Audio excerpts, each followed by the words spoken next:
Thank you very much, Mr. Chairman, and I appreciate all the witnesses for being here today. I represent Western New York and the southern tier counties of New York State along the Pennsylvania line, and I'm deeply concerned about the unrealistic plan proposed by our governor to reduce economy-wide greenhouse gas emissions in New York by 40% by 2030 and no less than 85% by 2050.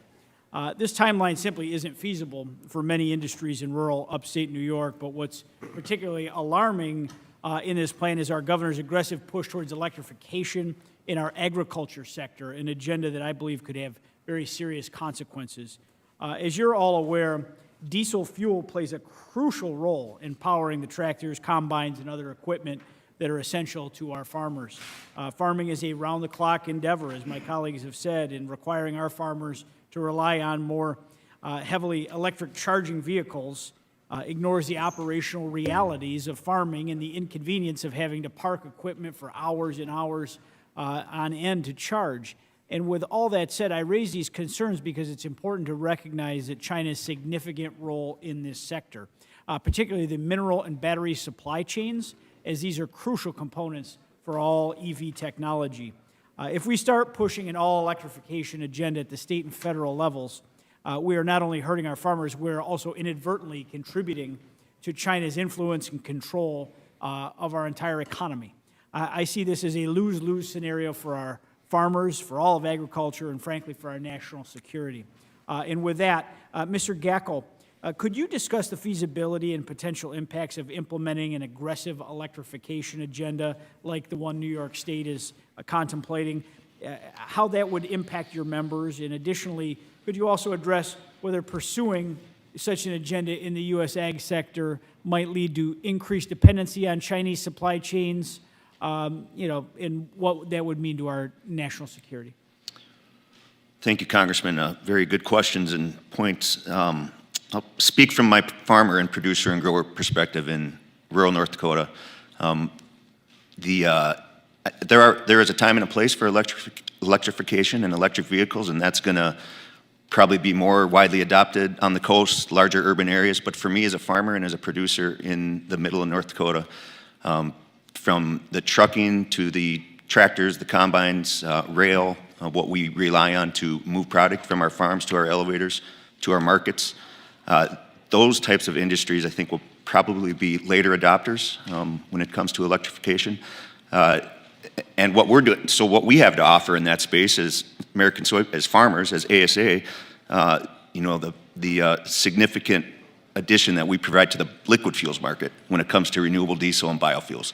And that just, again, it's another testament of what the U.S. farmer can produce. It's an example of where we're trying to diversify markets and diversify domestic demand, so not so reliant on foreign markets, even while we try to expand those. But again, just a example there of what the American farmer is doing to transition this time period in that transportation fleet. And then the risk of relying on China for the infrastructure or the materials for further electric vehicle adoption.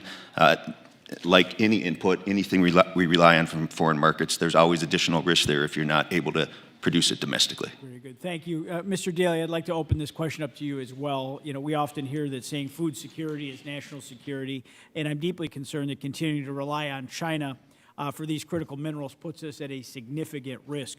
Mr. Daly, could you also address whether pursuing an electrification agenda in the U.S. ag sector might lead to increased dependency on Chinese supply chains, thus compromising national security? Thank you, Congressman. That's an excellent question. Currently, we're in a large deficit in this particular technology, especially given battery technology that China effectively dominates right now. So if we don't get our policy right, it creates a serious dependency that creates a real vulnerability in our agricultural production.